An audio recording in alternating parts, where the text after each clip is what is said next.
Terima kasih sudah setia bersama channel ini. Jangan lupa like, komen dan subscribe. Selamat membaca dan mendengarkan. Bab 91. Tidak baik membiarkan begitu banyak orang menggertak seorang sendirian. Jack memberikan senyum acuh tak acuh dan langsung bereaksi. Di mata para pengawal itu, Jack seperti hantu. Mereka tersingkir satu persatu saat Jack melintasi mereka dengan cepat. Ayo kalian maju bersama. Setelah Jack selesai dengan orang-orang itu, dia memberi isyarat kepada Harvey dan pengawal yang tersisa. Komandan Harvey, kamu, lanjutkan. Salah satu pengawal, jelas ketakutan setengah mati. Dia melihat seberapa cepat Jack, dan dia tahu dia tidak akan bisa mengikuti kecepatannya. Tidak mungkin dia bisa mengalahkan Jack dengan kecepatan seperti itu. Komandan Harvey sedang menyeka keringat dingin di dahinya.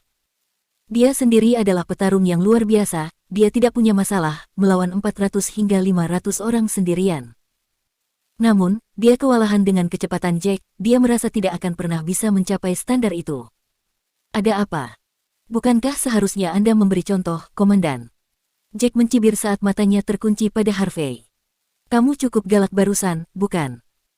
Mother of Asterisker, apakah kamu pikir kamu bisa menginjak-injak harga diriku, hanya karena aku tidak melenturkan otot-ototku? Meskipun Harvey tidak percaya diri untuk memenangkan duel, dia tetap mengepalkan tinjunya dan bersiap untuk melawan Jack. Hentikan. Pada saat yang tepat, suara yang sangat menyenangkan terdengar. Harvey menarik napas lega dan berhenti di tengah jalan. Apa yang sedang kalian lakukan? Tidak jauh dari mereka, Tanya muncul dengan 2 atau 3 pengawal bersamanya. Nona tanya, kami menghentikan bajingan ini untuk membobol kediaman Greg. Akibatnya, dia melukai begitu banyak saudara kita. Harvey segera melapor kepada Nona tanya.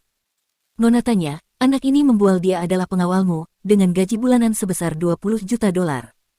Puff, dia pasti berbicara omong kosong.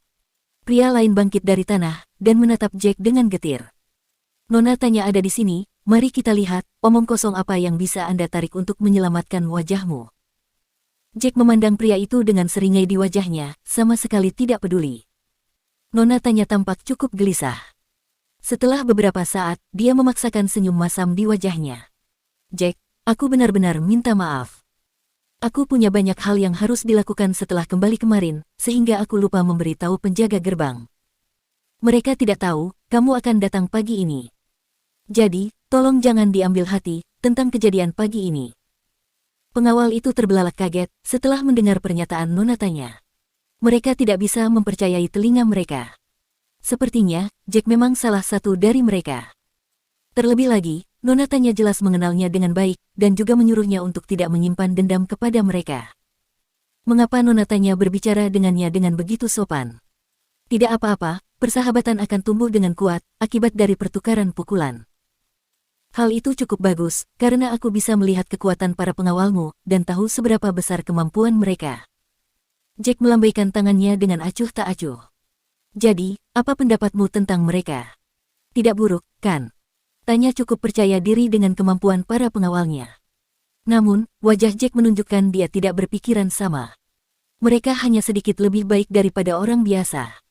Mereka hanyalah sepiring nasi bagiku. Piring nasi. Harvey hampir pingsan karena marah saat mendengarnya. Di Eastfield, mereka adalah yang terbaik di antara yang terbaik, dipilih secara khusus dari perusahaan pengawal terkemuka. Namun, bajingan itu menyebut mereka sepiring nasi. Wajah Tanya tenggelam, Jack sangat jujur. Nona tanya, kenapa Anda terlihat begitu kesal? Saya orang yang suka berterus terang. Bab 92. Nona tanya, apakah Anda benar-benar ingin dia menjadi pengawal Anda? Dia adalah orang yang sombong. Ada seorang pria dengan wajah murung berkata, dia merasa ingin memukuli Jack. Itulah yang dia lakukan beberapa saat yang lalu.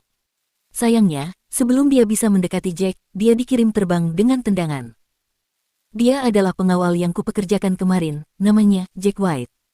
Tanya memperkenalkan nama Jack kepada semua pengawalnya, dengan senyum manis terpampang di wajahnya. Gajinya memang sebesar $20 juta sebulan. Jika kalian tidak senang dengan itu, silakan tantang dia.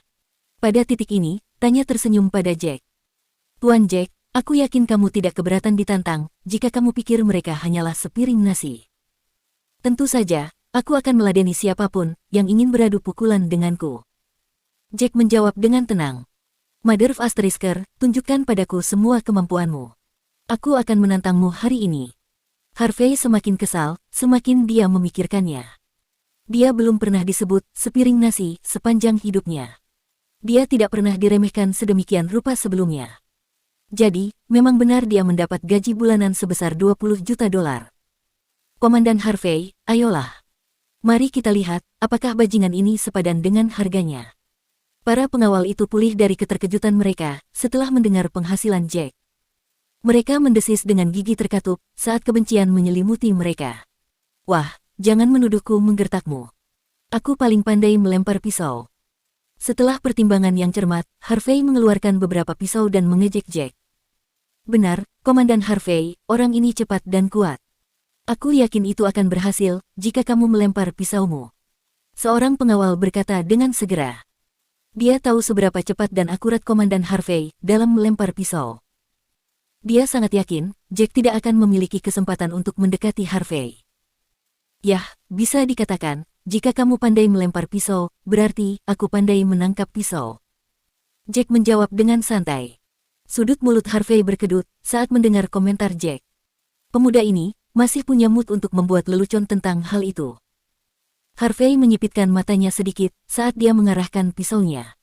Dengan lambaian tangannya, kilatan cahaya terbang keluar dari tangannya dengan sangat cepat. Pisau dikirim terbang melintas dengan kecepatan yang sangat menakutkan. Lemparan itu membuat suara angin pecah yang hampir tidak terlihat oleh mata orang biasa.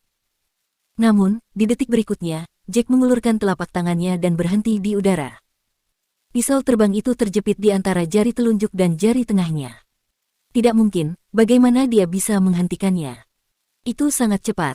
Suara itu datang dari pengawal yang agak gemuk. Setelah menyaksikan adegan itu, matanya terbuka lebar. Pada kecepatan seperti itu, momentum dan tumbukannya akan sangat kuat. Bilah pisau terbang Komandan Harvey biasanya akan terkubur di batang pohon jika mengenai pohon. Namun, orang ini bisa menangkapnya dengan jarinya. Pengawal lain juga terpesona oleh kecepatan Jack dalam menangkap pisau Harvey. Seorang pengawal yang dibayar dengan gaji 20 juta dolar sebulan tampaknya benar-benar luar biasa. Hah, pertunjukannya baru saja dimulai. Wajah Harvey tenggelam. 5 pisau yang tersisa di tangannya dijentikkan pada saat yang sama. Semua pisau yang tersisa mengarah langsung ke arah Jack. Pisau ditembakkan dengan kecepatan yang sama, tetapi diserang dari berbagai posisi yang berbeda.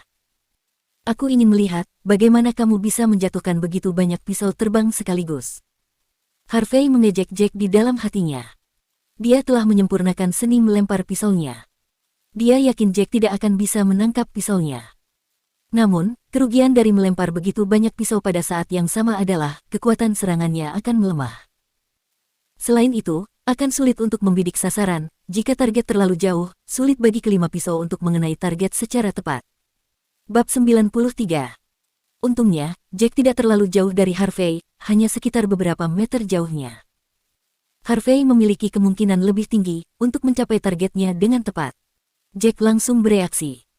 Dia bergerak dengan kecepatan yang mengerikan, sehingga tidak ada yang bisa melihat bagaimana dia melakukannya. Yang bisa mereka lihat hanyalah dia melambaikan tangannya. Ketika dia berhenti, ada 5 pisau lagi di tangannya. Menambahkan yang sebelumnya, total ada 6 pisau. Sial. Harvey menelan ludah untuk menenangkan dirinya. Dia sangat terkejut, Jack bisa menangkap semua pisaunya dengan begitu mudah. Itu terjadi begitu cepat, sehingga dia tidak melihat apa yang sedang terjadi. Tiba-tiba, pisau-pisau itu sudah berakhir di tangan Jack. Dia tahu betul bahwa komandan utama akan lebih suka menghindari 5 pisaunya dan merencanakan serangan balik daripada menangkapnya dengan tangan kosong dalam situasi yang sama. Dengan kemampuan Jack untuk menangkap semua pisaunya, dia sudah membuktikan dia lebih baik daripada komandan kepala dalam hal kecepatan, kelincahan, dan aspek lainnya. Mata tanya berbinar kegirangan saat dia menyaksikan apa yang sedang terjadi. Kemampuan Jack terbukti sangat mumpuni, dan sekarang dia sangat yakin Jack memang sepadan dengan gaji bulanan sebesar 20 juta dolar. Sekarang giliranku. Aku tidak pandai melempar pisau, tapi mungkin aku harus mencobanya. Merasa penasaran, Jack hanya tersenyum ringan dan segera melempar ke-6 pisau itu ke arah Harvey. Tidak. Harvey sangat ketakutan. Pria itu mengklaim bahwa dia tidak ahli melempar pisau. Tetapi, dia tetap saja melemparkan pisaunya. Nona tanya tepat di sampingnya, dan dia khawatir tentang kecepatan pisau yang dikirim Jack. Mimpi buruk dari yang terburuk adalah, jika Jack tidak pandai melakukannya, pisau itu mungkin akan meleset darinya dan malah mengenai Nona tanya. Beberapa pengawal lainnya juga terkejut ketika mereka mendengar Jack. Dia hanya ingin mencobanya, sungguh lelucon. Desir, desir, desir. Keenam pisau terbang dengan kecepatan tinggi, dan berakhir di tempat Harvey berada dalam waktu singkat. Sebelum Harvey bisa bereaksi, dia merasakan semburan rasa sakit di 6 tempat pada saat yang bersamaan.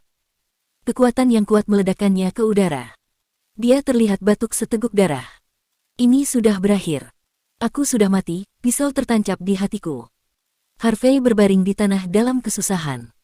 Dia bisa merasakan pisau menembus dadanya. Dentang. Dentang, dentang. Dia mendengar suara pisau jatuh ke tanah. Apa yang baru saja terjadi? Aku tidak mati. Harvey menyentuh tubuhnya dan memeriksa tangannya. Dia tidak menemukan jejak darah yang ada padanya. Dia duduk dalam keadaan linglung. Dia melihat ke arah tanah dengan wajahnya memucat, hanya untuk menemukan keenam pisaunya berada di tanah, tanpa ada darah sedikit pun di salah satu pisaunya. Kenapa tidak ada darah? Harvey segera berdiri, wajahnya penuh ketidakpercayaan. Apa yang baru saja terjadi? Jack mengerutkan kening pahit. Betapa sialnya. Kenapa kamu hanya terkena gagangnya? Orang-orang di sekitarnya merasa jantung mereka hampir melompat keluar dari tenggorokan mereka. Semua gagang pisau mengenai sasaran, tidak mungkin itu murni keberuntungan. Dengan kata lain, Jack melakukannya dengan sengaja. Terima kasih, kakak. Karena tidak membunuhku. Tanpa sadar, keringat dingin pecah di dahi Harvey. Sebelumnya, dia sangat ketakutan setengah mati. Tanpa banyak berpikir, dia segera menangkupkan kedua tangannya untuk memberi hormat dan membungkuk untuk berterima kasih kepada Jack. Kenapa berterima kasih padaku? Semua ini adalah keberuntunganmu. Jack tersenyum ringan sebelum melanjutkan. Ngomong-ngomong, apakah ada orang lain di sini yang ingin menantangku? Bab 94. Beruntung. Para pengawal yang berada di sekitarnya bukanlah orang-orang bodoh. Keenam pisau itu mengenai Harvey dengan gagangnya. Jelas, itu bukanlah sebuah kebetulan, butuh kekuatan dan keakuratan yang tepat untuk bisa melempar dengan kecepatan seperti itu. Selain itu, Harvey adalah komandan tim. Jika dia bukan lawan Jack, lalu, siapa lagi yang akan berani menantangnya? Kamu benar-benar luar biasa. Ayo pergi, kurasa mereka bukan tandinganmu. Aku akan membawamu menemui ayahku, kakekku, dan kakak laki-lakiku. Setelah menemui mereka, aku akan mengatur akomodasimu. Tentu saja, jika kamu tidak punya rencana di sore hari, kamu bisa menjemput istrimu saat pulang kerja. Jika kamu memiliki sesuatu untuk dilakukan, kamu bebas keluar kapan saja. Kamu juga bisa beristirahat di Drake Residence. Kamu bisa tinggal di mana saja sesukamu. Tanya tersenyum tipis, lalu berjalan ke dalam rumah bersama Jack. Para pengawal itu saling bertukar pandang. Mereka sekali lagi tercengang. Apakah aku mendengarnya dengan benar? Apakah Nona Tanya baru saja mengatakan, dia bisa pulang kerja kapanpun dia mau? Ya, dan dia tidak perlu tinggal di Drake Residence. Dia bisa datang dan bekerja kapan saja. Para pengawal itu benar-benar tercengang. Orang ini dibayar dengan gaji $20 juta, namun, dia bisa menikmati kebebasan paling banyak di antara mereka. Siapakah identitas pemuda ini? Tuan Drake terlalu baik padanya. Kakek, ayah, kakak, ini Jack White. Tanya membawa Jack untuk bertemu Tuan Tua Drake dan yang lainnya, serta memperkenalkannya kepada semua keluarganya dengan senyum di wajahnya. Jadi, kamu Jack White. Timothy Drake memandang Jack, lalu mengerutkan kening dan bertanya, mengapa kamu tidak mengenakan pakaian yang lebih sopan pada hari pertamamu bekerja di Drake Residence? Jack menjawab dengan santai untuk pertanyaan itu. Menurut saya, pakaian ini baik-baik saja. Pakaian itu seperti hati manusia, sangat penting untuk menjaga kebersihannya. Selama seseorang memiliki hati yang bersih, semuanya akan tampak bersih di mata seseorang. Kamu. Timotius sangat marah. Start ini, jelas-jelas dia sedang mengejeknya, bukan? Dia dibayar untuk menjadi pengawal mereka, jadi dia adalah bosnya. Bagaimana dia bisa berbicara dengannya, dengan sikap seperti itu? Kamu benar. Sebelum Timothy dapat menyelesaikan kalimatnya, Tuan Tua Drake terlihat mengangguk setuju dengan pernyataan Jack. Aku telah berhasil sampai di sini hari ini, dengan masa lalu yang buruk dan sulit. Ketika aku masih muda, semua yang aku kenakan adalah pakaian yang dijahit dan ditambal. Akan tetapi, satu hal yang pasti, aku selalu menjaga pakaianku agar selalu bersih. Itu mencerminkan pencapaian seseorang. Timothy terpaksa menahan lidahnya, jadi, dia merasa sedikit tidak senang. Jack, sudah lama kita tidak bertemu. Kamu dipersilakan untuk bergabung dengan keluarga Drake. Jangan ragu untuk memberitahu kami, apapun yang kamu butuhkan di masa depan. Apa yang membuatnya semakin tidak bisa berkata-kata adalah, ayahnya juga berbicara dengan sangat sopan kepada Jack. Namun, setelah Timothy memikirkannya, dia menemukan cara untuk membuat masalah dengan Jack. Dia tersenyum tipis dan berkata, Jack, beginilah cara kita menguji kemampuan para pengawal di sini. Keluarga Drake memiliki aturan, setiap kali kita memiliki rekrutan baru, dia harus bertarung dengan salah satu pengawal kita untuk menunjukkan kekuatannya kepada kita. Ini akan membantu kita untuk memahami betapa terampilnya dia. Karena itu, dia menyusun kata-katanya agar terdengar halus. Jangan tersinggung, ini bukanlah tindakan untuk melawanmu. Kami selalu memilih pengawal kami dengan cara seperti ini. Meskipun saudara perempuanku telah berjanji untuk membiarkanmu bekerja untuk kami, aku merasa kami masih harus menjalani prosedur standar kita, kan?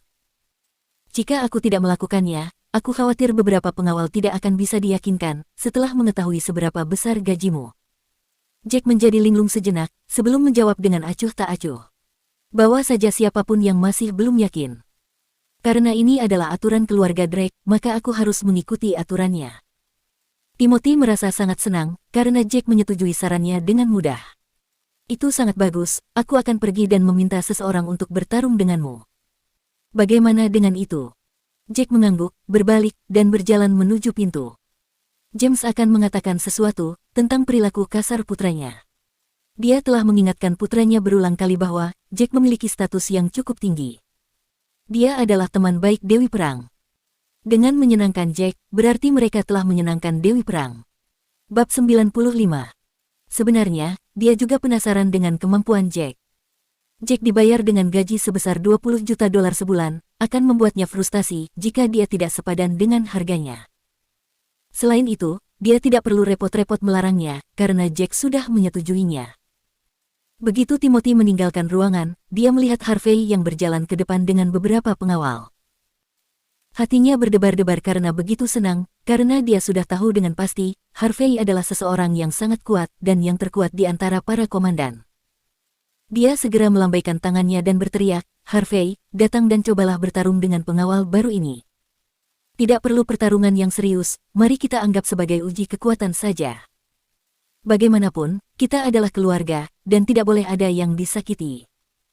Mulut Timothy berkedut membentuk senyuman. Dia tidak sabar untuk melihat Jack mempermalukan dirinya sendiri. Jika Jack tidak bisa mengalahkan Harvey, dia akan sangat malu, dibayar dengan gaji setinggi itu, bukan? Tanya, yang ada di samping, tergelak tertawa tak terkendali. Mengapa kamu tertawa? Timothy mengerutkan kening, dia merasa bingung dengan maksud tanya. Tidak ada apa-apa. Tanya memegangi perutnya.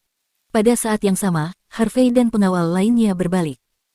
Ada beberapa pengawal yang darahnya menetes dari sudut mulutnya, dan beberapa bahkan memiliki jejak kaki yang terlihat di dada mereka. Harvey pun tidak luput. Darah di sekitar sudut mulutnya belum mengering. Dia bertanya dengan getir, Tuan Muda Timothy, apakah Jack pengawal baru yang Anda bicarakan? Harvey, ada apa dengan kalian? Timotius terkesiap. Apakah kalian dipukuli oleh seseorang? Tidak mungkin, bahkan kamu pun ikut terluka.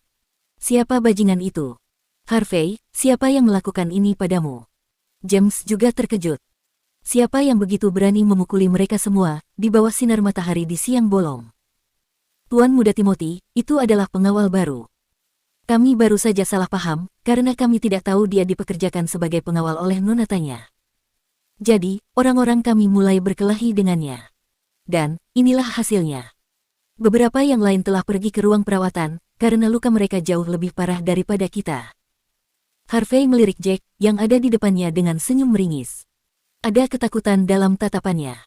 Benar, Tuan Muda Timothy, Harvey baru saja mencoba bertarung dengannya, dan dia kalah total. Pengawal lainnya menundukkan kepalanya, dan berkata dengan malu. Jadi, kalian telah mengujinya. Lalu, apakah dia lulus? Sudut mulut Timothy berkedut, dan jantungnya bergetar karena terkejut. Bahkan, Harvey pun terluka. Sepertinya, Jack mempunyai kekuatan yang cakap. Kemampuannya, mungkin sebanding dengan komandan utama. Oke, silahkan kalian pergi. Tanya melambaikan tangannya sambil tersenyum, lalu berkata pada Jack. Ayo pergi, Jack. Aku akan mengatur tempat untukmu. Setelah memikirkannya, James berbicara. Tanya, kamu tidak perlu mengatur asrama untuk Jack. Sepupumu jarang kembali untuk tinggal di vilanya. Beri dia kamar di sana, karena ada begitu banyak kamar kosong. Harvey dan yang lainnya, iri dengan perlakuan khusus yang didapat Jack. Namun, mereka tidak bisa berbuat apa-apa. Mereka semua telah dikalahkan oleh Jack dengan sangat memalukan.